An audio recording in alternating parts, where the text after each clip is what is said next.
Hello, labdien. Good morning. Can we please take the seats? Labrīt, dāmas un kungi, lūdzu ieņemam vietas.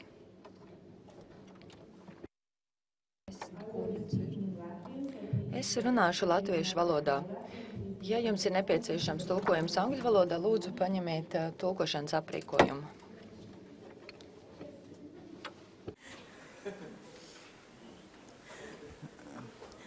Tātad vienu mirklīt pagaidīsim, kamēr visi, kas nav saņēmuši austiņas, saņems austiņas. So just a moment for people to pick up their headphones.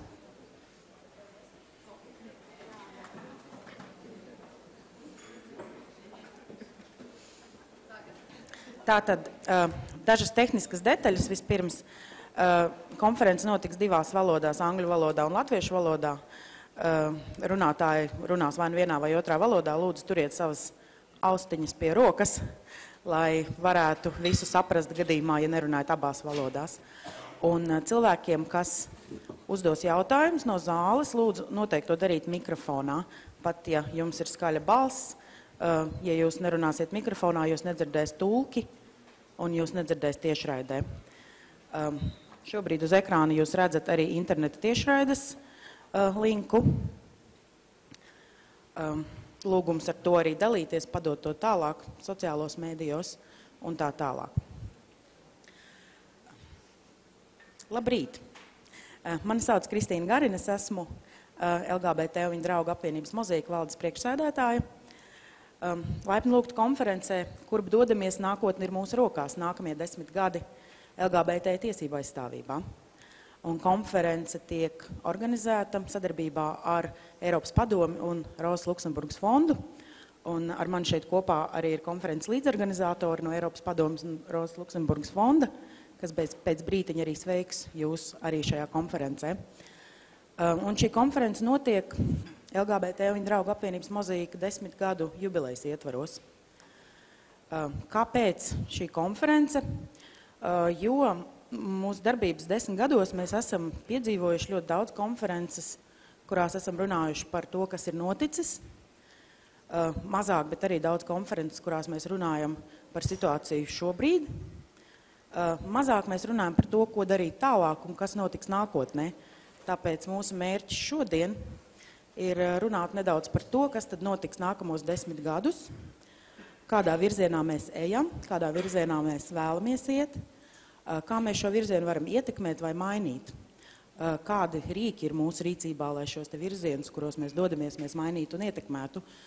Mēs esam lūguši arī daudz mūsu kolēģus no citām valstīm, kas dalīsies pieredzē, un cerams, ka mēs varēsim arī šo pieredzi izmantot, lai nospraustu mērķus un tātad vadītu šo te virzienu uz nākamajiem 10 gadiem. Latvijas kontekstā mēs gribam runāt par mērķiem vispārīgi, kur mēs gribam doties un kādi tad ir Latvijas pienākumi un kādas ir Latvijas iespējas LGBT tiesību jomā. Un es ceru, ka šodien mēs nonāksim pie varbūt ne visām atbildēm, bet vismaz dažām atbildēm par to, kādas tad ir mūsu iespējas un kādi tad ir mūsu pienākumi un ko tad mēs darīsim nākamos 10 gadus. Un es gribētu dot vārdu manam kolēģim no Eiropas padomes, Jurijam, lūdzu.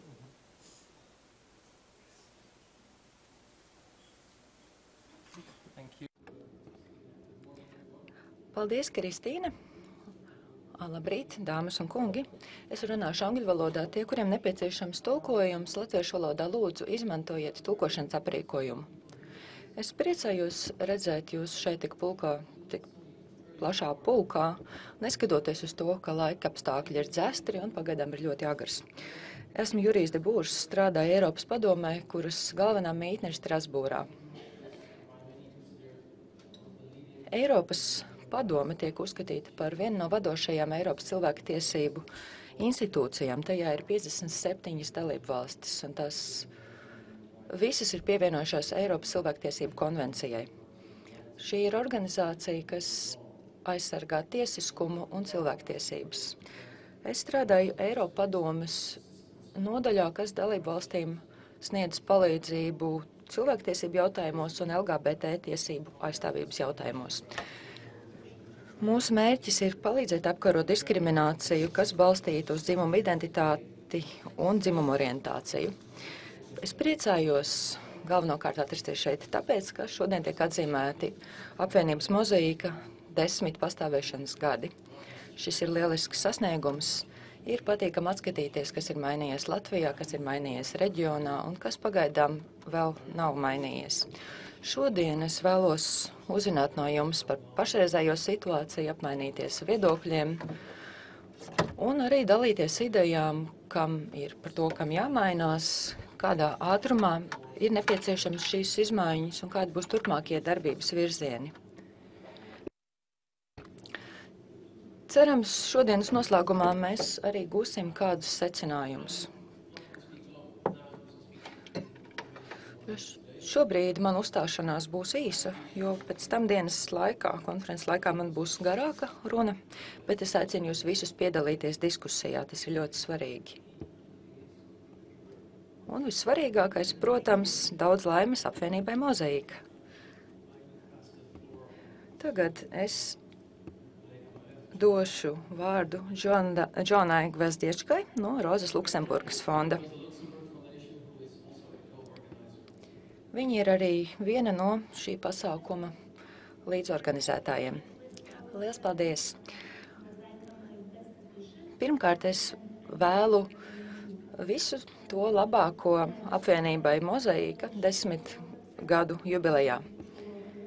Vēlu jums panākumus turpmākajos darbībā gan Latvijā, gan arī Eiropas Savienībā.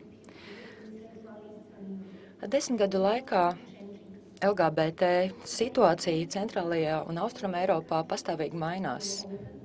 Sabiedrība kļūst atvērtāka, dažās valstīs ir pieņemti jauni tiesiskā regulējuma instrumenti pret diskrimināciju, ir sākusies arvien redzamāka diskusija par viendzimuma partnerattiecībām. Arī stereotipi vairs nav tik izplatīti un tik redzami mūsu ikdienas dzīvē. Visas šīs pozitīvās tendences nebūtu iespējamas, ja LGBT kopiena nebūtu aktīvi iesaistījusies cīņā par savām tiesībām, neskatoties uz reizēm negatīvajām sekām. Mēs augstu vērtējam šo cēlo soli. Izmaiņas LGBT jomā ir būtiskas izmaiņas Centrāla Eiropā un Austruma Eiropā, gan cilvēktiesību jomā, gan arī nostājā pret visu veidu diskrimināciju. Es patiesi priecājos būt šeit ar jums. Paldies! Saņēmuši arī sveicienu no Eiropas padomes cilvēku komisāra Nila Muižnieka, ko mēs arī šobrīd noskatīsimies. The greeting from Commissioner for Human Rights will be in Latvian, so please put your headphones on. Video sveiciens būs latviešu valodā. Es apsveicu Mozaīku 10. dzimšanas dienā. Cilvēktiesības piemīt visiem, arī gejiem, lesbietiem, biseksuāļiem, transpersonām un interseks personām. Tomēr diskriminācija un vardarbība pret LGBTI personām ir drūma ikdiena daudz vietā Eiropā. Ne tikai individi kļuvuši par mērķi, bet arī Praidi un NVO biroji cietuši no vardarbīgiem uzbrukumiem. Es apsveicu veiksmīgo Eiropraidi sarīkošanu Rīgā pagājušajā gadā. Es ļoti ceru, ka tas iezīmēs ceļu uz turpmāku progresu, lai uzlabotu pretdiskriminācijas likumdošanu un cīņu pret naidu noziegumiem Latvijā. Nestoties uz noturīgiem stereotipiem, diskrimināciju un vardarbību, dažās jomās vērojams arī progress Eiropā. Piemēram, ar vienu vairāk valstis paredz iespēju reģistrēt partnerattiecības. Ir arī zināms progress transpersonu atzīšanā. Šajā jomā var pieminēt Dāniju, Maltu un Īriju kā labus piemērus. Es aicinu citas valsts, arī Latviju, sekot šo valstu piemēram un pieņemt ātras, caurredzamas un viegli pieejamas procedūras dzimumu atzīšanai. Interseks personu grūtais stāvoklis tikai nesen kļuva zināms plašākai publikai. Interseks personas grūti ielikt parastajās vīriešu vai sievietes kategorijās. Interseks bērnu vecāki bieži ļoti slikti informēti, un ārsts var pārsteigties un ierosināt ķirurģiju, lai normalizētu bērnu ķermeni. Šī ķirurģija bieži nav nepieciešama un notiek pirms bērns var pieņemt apzinātu un informētu lēmumu. Es nesen izdevu pētījumu par interseks personām un viņu cilvēktiesībām. Es pamanīju Mozaīkas mājaslapā, ka sevi uzskatāt par LGBT kopienas organizāciju. Es aicinu domāt arī par interseks personām. Es apsveicu Mozaīku par svarīgo darbu ko esat veikuši Latvijā, lai veicinātu vienlīdzīgu attieksmi. Es novēlu interesantas diskusijas un sagaidu jūs satikt Latvijā drīzumā, lai sadarbotos cilvēku tiesību veicināšanā.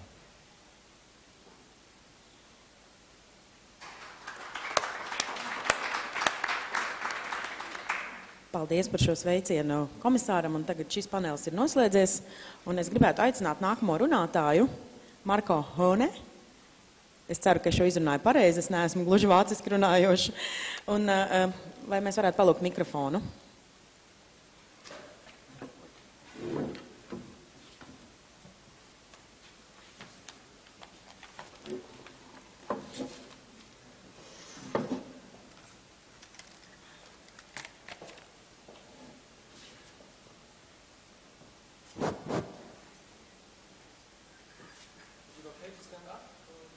So, I should sit? Okay.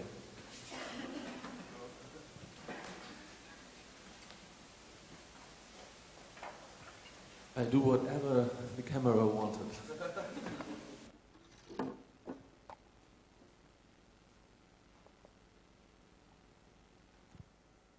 So you can hear me? Yes.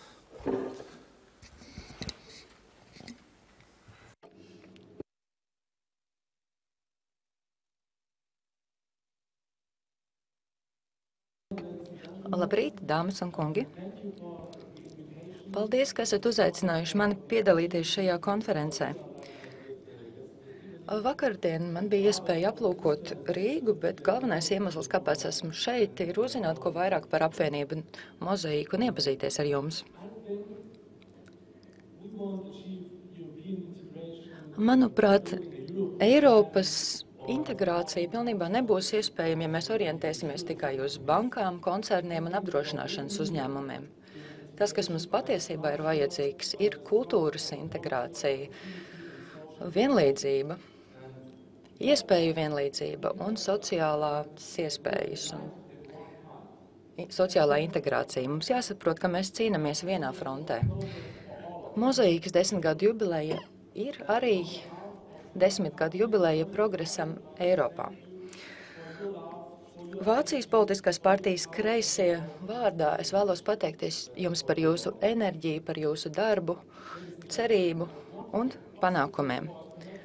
Dāmas un kungi, viens no šķēršļiem kopīgai cīņai ir tas, ka mūsu valstis ir dažādās situācijās. Vēlos tagad pastāstīt ko vairāk par LGBT kopienas situāciju Vācijā. Manuprāt, vairumam homoseksuāļu pasaulē Vācija ir gluži kā brīnuma zeme ar varavīksnēm un vienredžiem. Jau pirms daudziem gadiem mums ir pieņemts regulējums attiecībā uz viendzimumu partnerattiecībām. Kopš 2013. gada uz reģistrētajām partnerattiecībām attiecas tāds pats nodokļu režīms kā uz laulībām vai precētiem pāriem. Tomēr Vācijā vēl ir šis tas darāms. Joprojām nav pieņemts tiesiskais regulējums attiecībā uz adopciju. Bet augstākā tiesa Vācijā ir atzinusi, ka nevienlīdzīga attieksme pret heteroseksuāliem un homoseksuāliem pāriem ir diskriminējoša. Angela Merkele pagaidām nevēlas sekot šīm tiesas spriedumam, bet nav nekādu šaubu, ka politiķiem neizdosies to ilgi ignorēt, un mana partija centīsies panākt progresu šajā jomā. 2006. gadā, parakstot Amsterdamas nolīgumu, Vācijā tika mainīti pretdiskriminācijas likumi, tajos iekļaujot arī tādus diskriminācijas pamatus, kā diskriminācija dzimuma orientācijas dēļ. Ar 2013. gadā veiktais sabiedrības apsakojums liecina, ka 85% vāciešu uzskata, ka sabiedrībai vajadzētu pieņemt homoseksualitāti.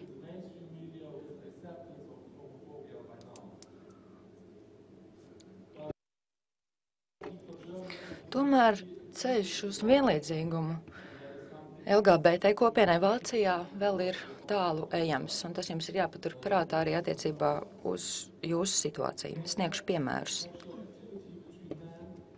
Viendzimuma attiecības starp vīriešiem Vācijā bija nelegāls līdz 1968. gadam. Savukārt, vecums, kurā var piekrist attiecībām, tika stingri regulēts līdz 94. gadam.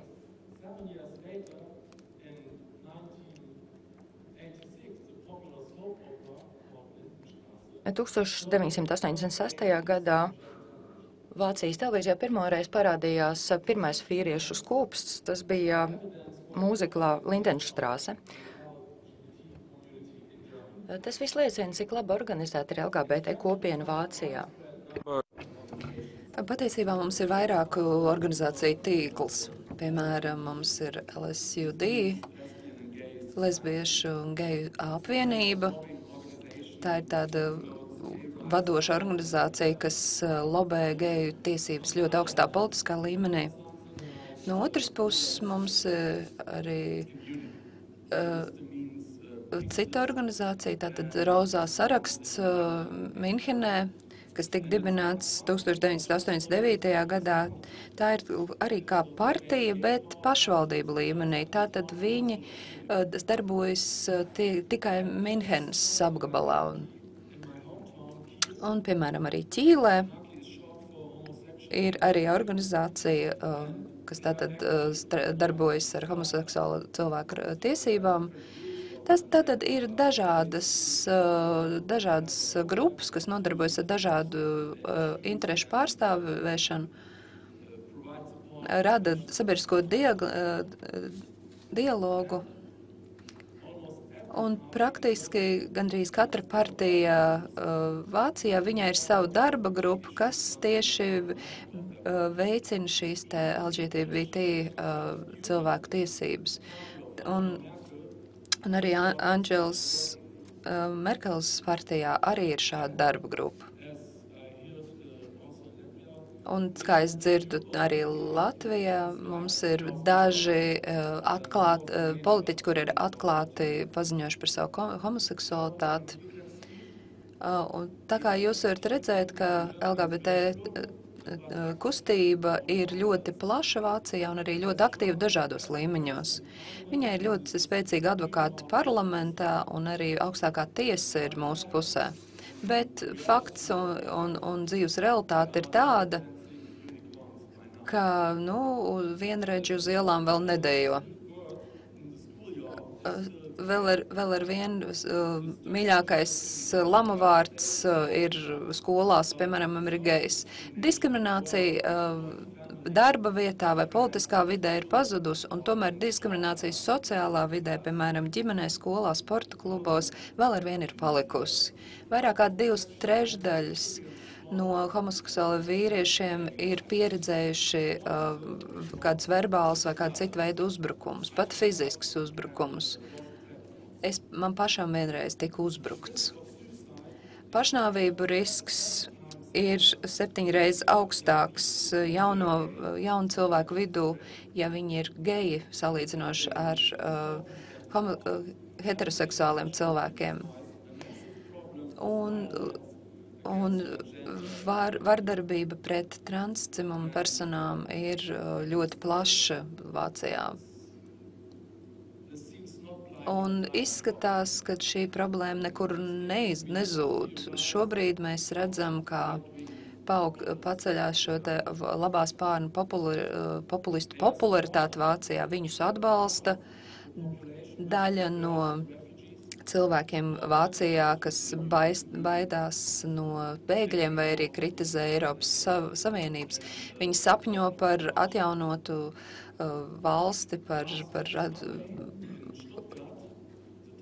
Un pagājušajā nedēļā Štutgartē apmēram 5000 cilvēki izgāja demonstrācijās, protestējot pret seksuālo izglītību, kurā ir iekļauta tātad homoseksuālu cilvēku identitātes apmācība, informēšana. manuprāt, tas ir muļķīgi, un tomēr ir Vācijā tātad šiem cilvēkiem ir balss Vācijā, arī parlamentārā līmenī. Dažu federālo valstu parlamentos ir statistika veikta, ka tie ir apmēram 10–12% no parlamentu locekļiem. Pēc kāda laika būs vienā no federālajām valstīm būs vēlēšanas, un šajā valstī tātad pavalstī ir piefiksēts, ka viņi ir spēcīgākā sociāldemokrāti, tieši labā spārni. Un jūs labi paši zināt, ka šie labā spārni populisti nav problēma tikai Vācijā, un manuprāt, tā būs lielākā cīņa Vācijā tieši tuvāko gadu laikā. No vienas puses tātad likums mums nodrošina vienlīdzību, bet izejot uz ielas, manuprāt, būs daudz vairāk naida izpausmu, kuru atbalsta un rada tieši šīs te reakcionārā naida kustība. Šī kustība ir minoritāte. Mēs redzam, ka viņi nespēja iegūt patiesu spēku parlamentu līmenī, un tomēr viņi spējīgi radikalizēt daļu iedzīvotāju, kuri ir pret geju tiesībām. Un tā kā mēs atrodamies netālu no Krievijas robežas, es gribu kaut ko vēl pateikt, ka daudz šos populistus atbalsta tieši Krievija, Kremlis. Francijā šāda organizācija ir saņēmusi miljonus, arī Ungārija.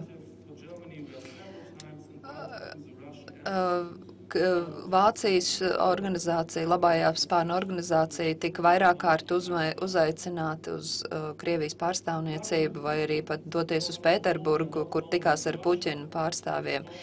Puķins atbalsta homofobiju ne tikai Krievijā, bet arī Eiropā. Un tas ir drauds, ar kuru mums ir jātiek galā. Un es skaidri varu pateikt Putinam un arī viņa draugiem, kad jūs nevarat cīnīties ar mīlestību, jo mūsu mīlestība ir spēcīgāk nekā naids, jebkad var būt spēcīgs. Un šie te vienreģi dejos uz mūsu ielām.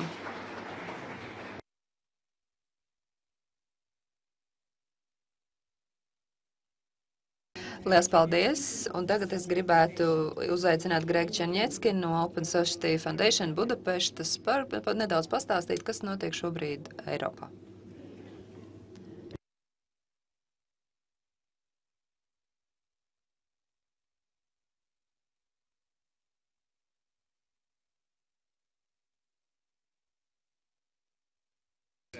Labrīt! Pirmkārt, es gribētu pateikt to, ka es runāju ar saviem draugiem. Es nesen ciemojos Oslo, lai runātu arī par LGBT tiesībām. Man bija iespēja izpeldēties Fjordā, jo viņi ar to nodarbojas tur. Un tā kā piedodiet, es esmu nedaudz apslims. Man ir grūti runāt, un es jau iepriekš atvainojos par to, ka es runāju nepietiekami skaidri vai arī par lēnu. Iemesls tas, ka es esmu slims. Ir patiešām jauki, patīkami var būt šeit. Es tātad strādāju šajā Open Society Foundation. Mēs strādājam ar cilvēktiesību jautājumiem, un es tieši atbildu par LGBT cilvēku tiesībām Austrum Eiropas reģionā un līdz pat Mongolijai. Jā, man nākas negluži ar Puķinu, bet ar viņa radītajām problēmām strādāt. Un es domāju, ko man runāt šajā dienā, un es redzēju to, kad ir diskusijas un leita ir paneļa diskusijas vēlāk par pozitīviem piemēriem. Tāpēc man bija doma, var jau fokusēties uz negatīvo, tas būtu vienkāršāk. Es nezinu, vai man izdosies jums dot tādu pārskatu par to, kas notiek Eiropā, kas konkrēti. Es vairāk fokusējos tātad centrāli un austrumu Eiropu un austrumiem vairāk.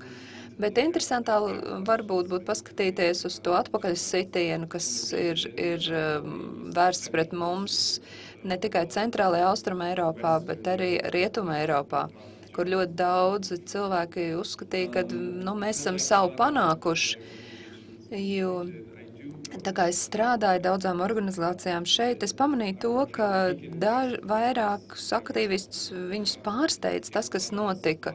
Es domāju, ka liela daļa no mums bija pārliecināta, kad vispārīgā skatoties ir progress, un progress noteikti ir, un tad mēs pēkšņi sajūtām šo sitienu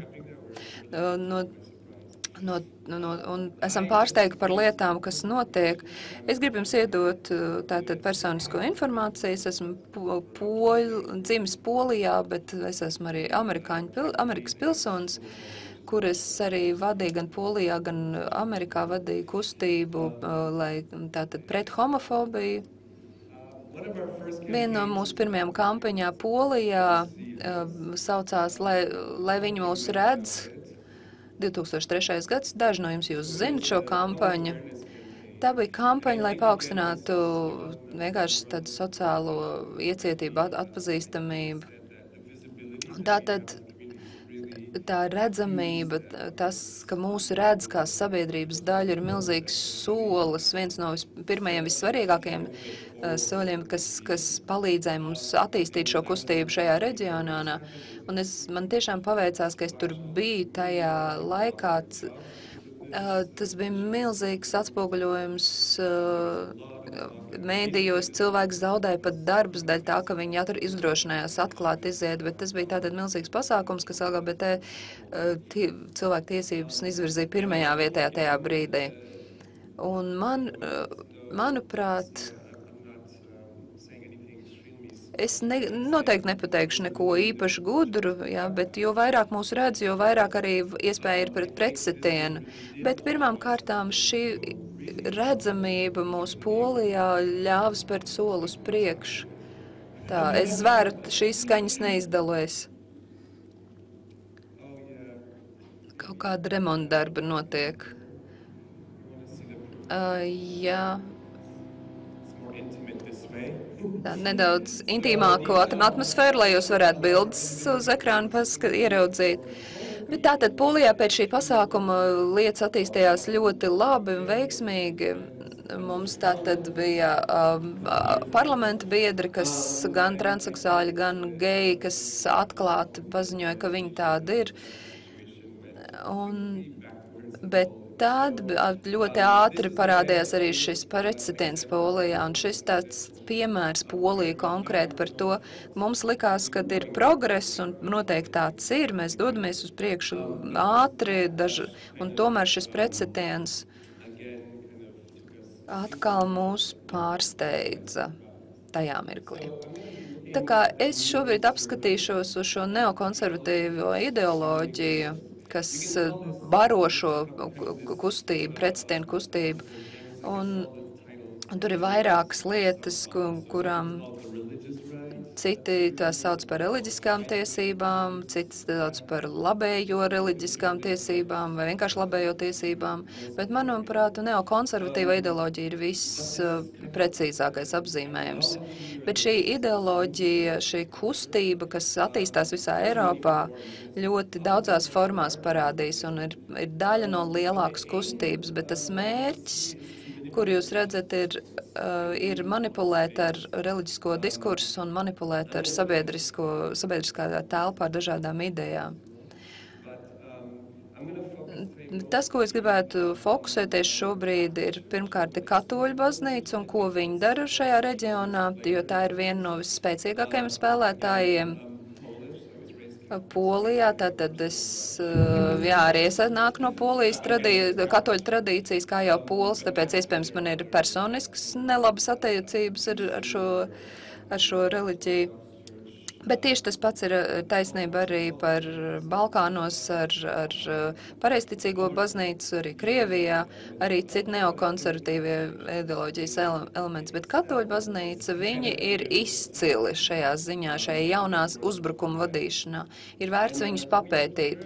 Tas, ko mēs esam pamanījuši, ir tas, ka šī ideoloģija fokusējās uz 3 jomām.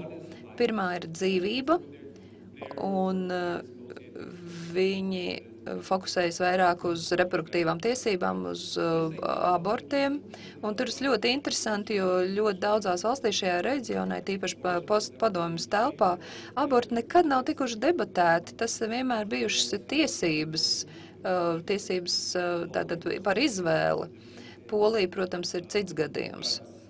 Un tomēr es domāju, ka lielākā daļa reproduktīvo tiesību organizācijas, sieviešu tiesību organizācijas šajā reģionā ir pārsteigtas, ka šī ir joma, kurā nāksies cīnīties. Tā kā sieviešu tiesību aktīvisti šajā reģionā, viņiem pat nav nācies līdz šim cīnīties par to, kad ir tiesības uz izvēli. Ģimene, protams, ir kaut kas, par ko mēs runājam visvairāk, tātad tiesības būt kopā viendzimumu cilvēkiem, arī jautājums, kā mēs definējam ģimeni un reliģiskā brīvība. Tātad vēlme apturēt šo progresu, tātad aizbildniecība. Jūs esat dzirdējuši gadījumus Lielbritānijā, kad mēģina atturēt no tā, lai bērnus adoptētu vai paņemtu aizbildniecībā viendzimumu pāri.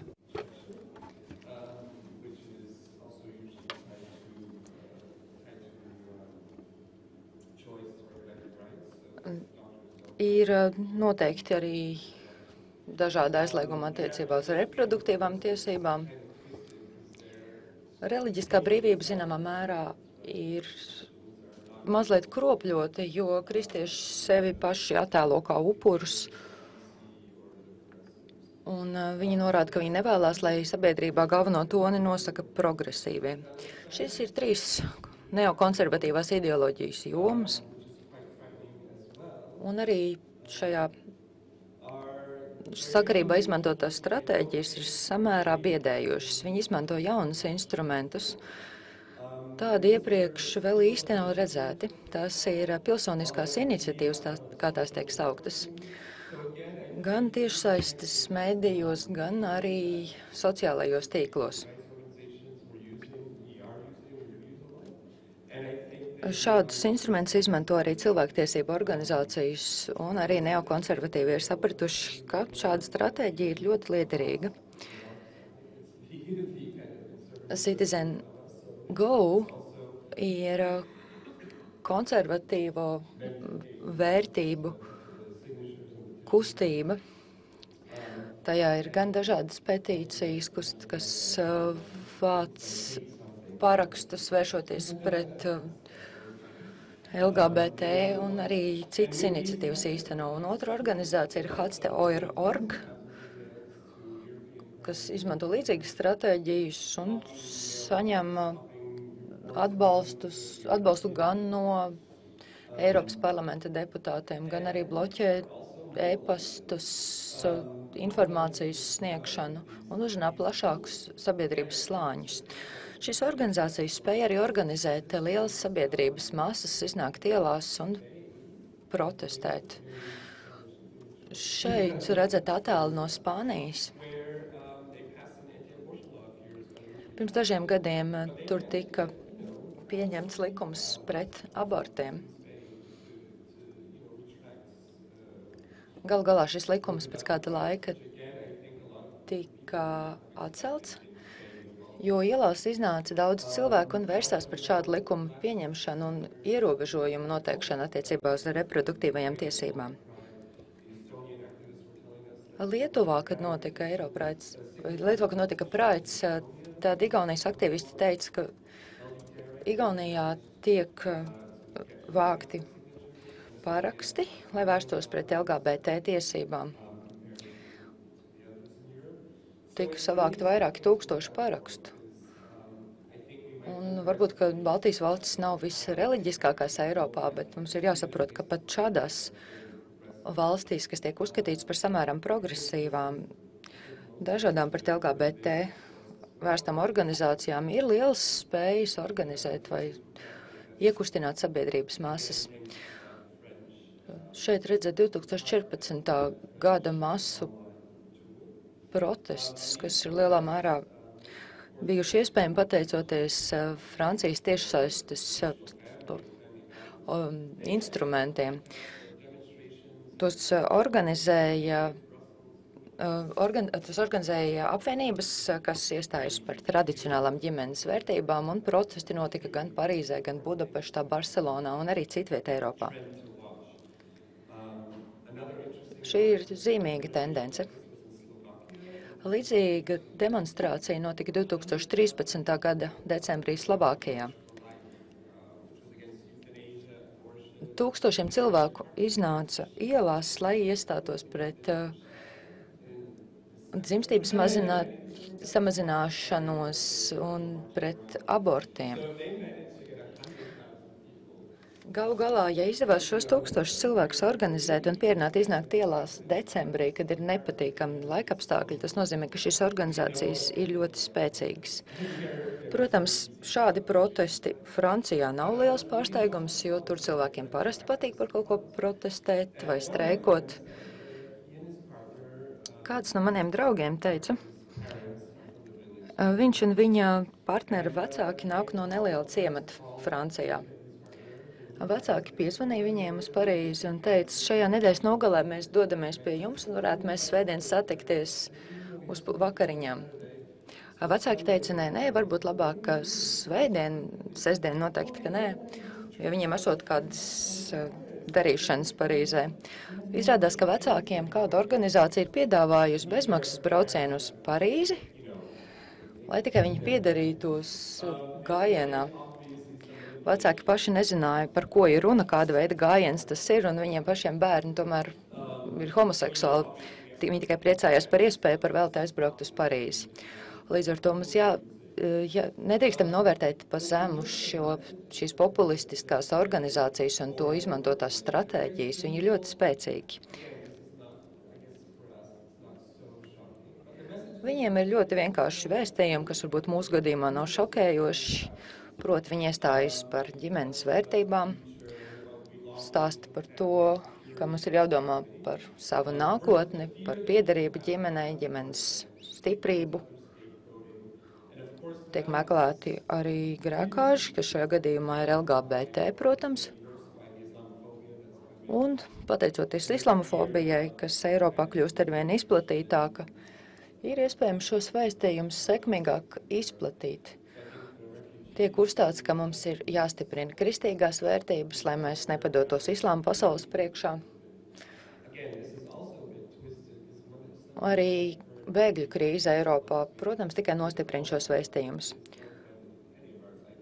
Pirms dažām nedēļām Viktors Orbāns, es domāju, jūs esat par viņu dzirdējuši, pateica, mums ir jāpārtrauc šīs bēgļu pieplūdums no islāma valstīm.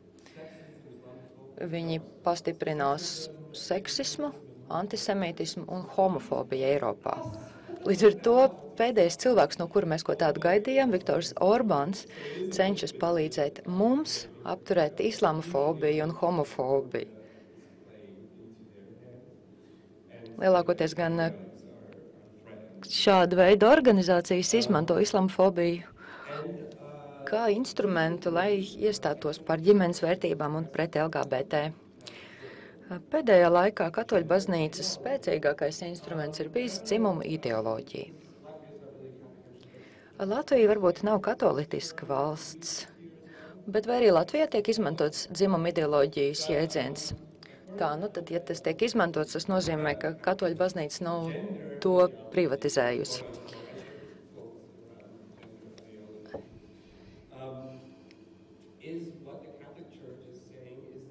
Saskaņā ar katoļu baznīcas teikto dzimuma ideoloģija tiek izmantota kā uzbrukums cisgender personām, tās augtajām, vai arī ģimenes vērtībām.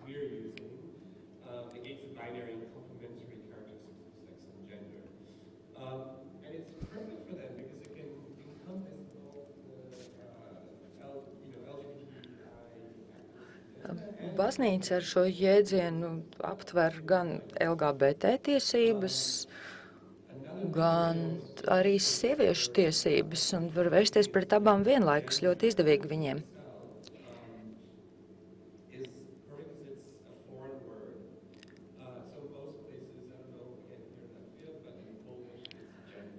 Ļoti daudzās Eiropas valodās angļu valodas vārds gender tiek atveidots vietējā valodā arī ar kā gender vai līdzīgu sakni.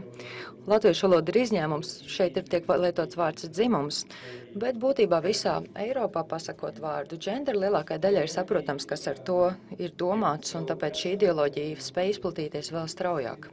Tas ir biedējoši. Šis termins gender tiek izmantots manipulatīvi. Šeit varat redzēt piemēru. Šis šķiet ir kaut kur no interneta. Un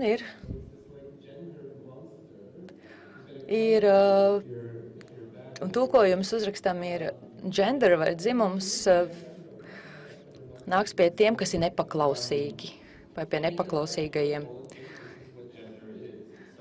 Būtībā vārds gender tiek attēlots kā bubulis, un daudz Polijā laikam domā, ka šis gender mistiskais ieradīsies un iznīcinās ģimenes dzīvi un ģimenes vērtības. Šī ideoloģija arvien vairāk iespiežas sabiedriskajā diskursā daudzās valstīs, ne tikai Polijā.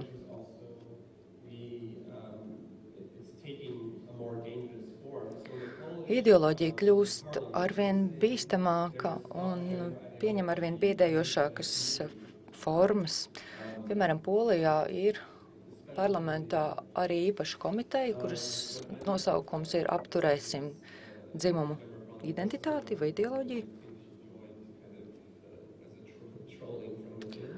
Šī politiķa, kā redzat, viņa ir pievienojusies arī parlamentam, bet man šķiet viņa kā iekšā iesūtītais trollis, kas ir iefiltrējies un cenšas visu sagraut no iekšpuses. Viņa arī strādā dzimumu jautājumu jomā parlamentā. Šai komitejai ir ļoti vienkārši izstrādāt dažādus muļķīgus argumentus, uz kuriem cilvēki uzķeras. Galvenais tikai izmantot vārdu gender. Es nezinu, kā Latvijā ir bijis ar diskusijām par Stambulas konvenciju, bet pie mums Polijā, Budapeštā, šī konvencija tika pagriezta pilnīgi ne tā, kā to vajadzētu īstenībā aplūkot. Ja konvencijas pamatdoma ir vērsties pret vardarbību attiecībā uz sievietēm, tad Polijā tika aplūkoti pilnīgi citi īsti nepareizi šīs konvencijas aspekti. Piemēram, tika uzdots jautājums, ja viendzimuma attiecībās tā sauktā sieviete, divu vīriešu pārī ierodas pie policijas un stāsta, ka viņa ir piekauta, vai šādā gadījumā arī būs piemērojama konvencija. Tā kā konvencija tika manipulēti diezgan plašā mērogā.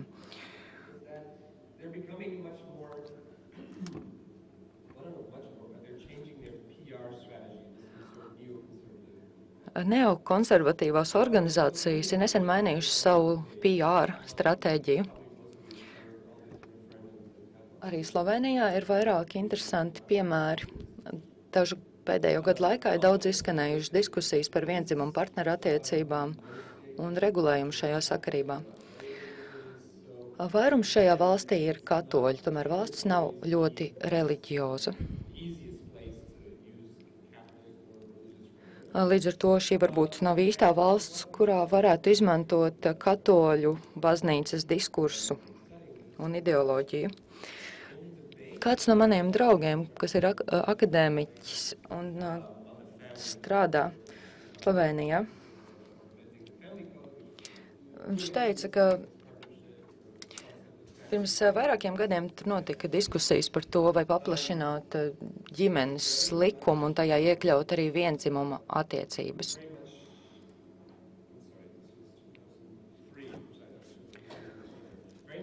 Runa ir par 2003. gadu, un arī tajā laikā notika debatas, kas bija lielā mērā balstīts uz reliģiskiem argumentiem. 2003. gadā Romas katoļu baznīca izmantoja Bībeles retoriku, gan par to, kā Dievs ir radījis pasauli, gan par to, kā Bībele vēršas pret homoseksuāļiem un tam līdzīgi.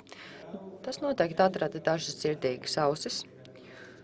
Savukārt 2009. gadā notika citas debates, un tajās jau bija pilnīgi cits noskaņojums. Drīzāk tika izmantoti zinātniskie argumenti. Neokonservatīvo ideoloģija bija mainījusies, un tā vairs tik ļoti nebalstījās uz katoļu baznīcas vērtībām. Šeit varat redzēt vienas šādas organizācijas tīmekļa vietni. Viņi sevi dēvē par pilsoņu grupu, kas vēršas pret LGBT. Šīs organizācijas lielākoties sev pozicionē kā pilsoņu grupas, kas aizstāv ģimeniskās vērtības. Un katoļu baznīca varbūt ir pakāpusies otrajā plānā, lai radītu iespaidu, ka pati sabiedrība ir ņēmusi iniciatīvu savās rokās. Nav šajā mājaslapā atklāt arī norādīts, ka tās pamatā vai arī kā viens no tās atbalstītājiem ir katoļu baznīca, bet, protams, ka tā ir. Un šeit ir pieminēti dažādi zinātniskie pētījumi, piemēram, par to, ka vienzimuma attiecībās ir 100% vairāk vai lielāks risks vardarbībai un tam līdzīgi.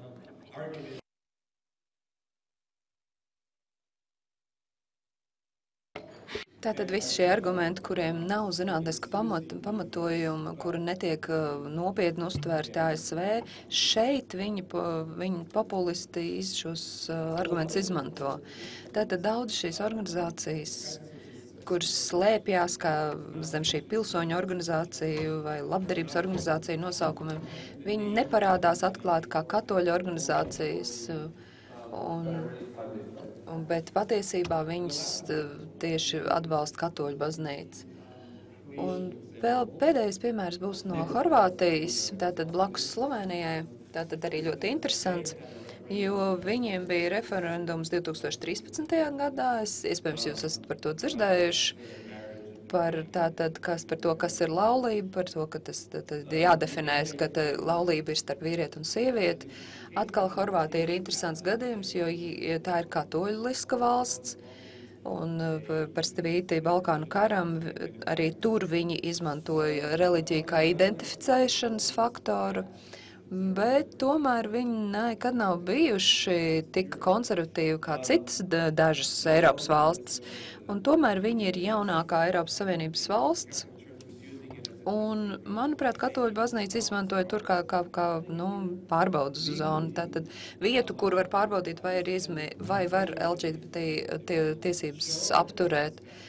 Un viņi gribēja parādīt to, ka tas ir iespējams apturēt šo kustību. Šī kampaņa tātad radās kampaņa, lai definētu, ka laulība ir tikai savienības starp vīrieti un sievieti. Nebija īsti skaidrs, no kurienes nāca nauda šai kampaņai. Tāpēc aktivisti no LGBT mēģināja atklāt tos naudas avotus, bet bija skaidrs, ka katoļu elements tur bija gan logotipos,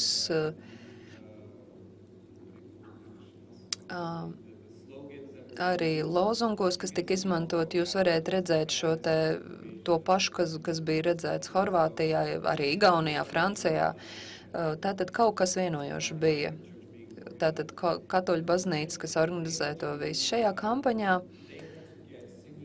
viņiem tātad 2 nedēļu laikā bija jāsavāc paraksti, lai tos pieņemtu un ierosinātu referendumu. 6000 brīvprātīgie, 2000 vietas, kur varēja savākt parakstus. 2 nedēļu laikā, protams, arhibēskaps iedrošināja cilvēkus iet un balsot. Tātad tas nebija spontāns akts, kur tātad 6000 cilvēki iziet ielās, lai vāktu pierakstu. Tad sieviete, kas to visu vadītu, ir medicīnas doktora, ārste, un viņa vada organizācija, kas saucās Ģimenes vārdā. Tātad organizācija, kas viņi piedalījās arī balsošanā, bet netika ievēlēti. Un Tātad viņiem, ja ir runa par vēlēšanām par parlamentu, tad viņiem nav atbalsta. Bet tomēr viņiem izdevās savākt pietiekoši daudz parakstus šajā reizē, tad daudz vairāk nekā vajadzētu vajadzīgais minimums referendumam 2 nedēļu laikā. Un es nezinu, cik man daudz laika palicis. Interesantā lieta bija tāda, ka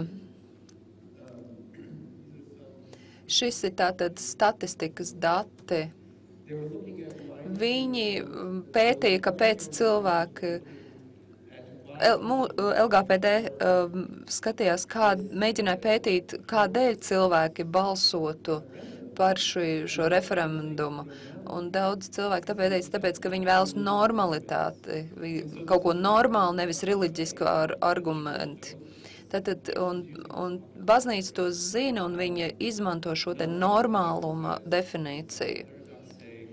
Nebalstoties Bībelē, nerunājot par priesteru uzskatu, tātad šeit vairs nav runa par reliģisku argumentāciju, bet argumentus, kas ir vairāk tādi pieslīpētāki.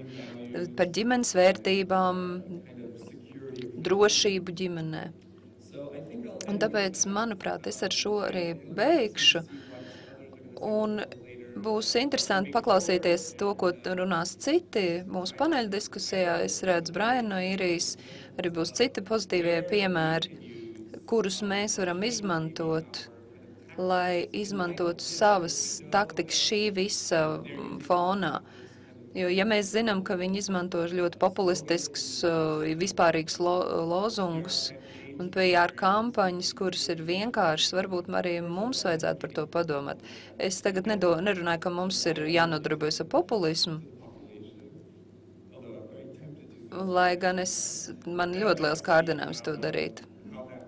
Tomēr man gribētos paskatīties, uzzināt, ko tad mēs par to visu domājam. Liels paldies jums!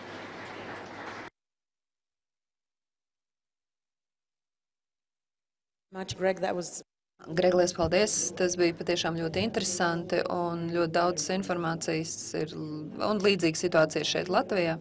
Ļoti tiešām interesantu prezentāciju un daudzas lietas tiešām arī mums ir ļoti, ļoti pazīstams no tām, ko Gregs minēja.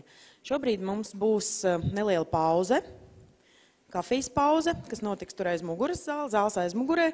Ir balkoniņš, kur iziet pēlpot svaigu gaisu un lūdzu atgriezties 11:00. Tātad tā ir pusstunda.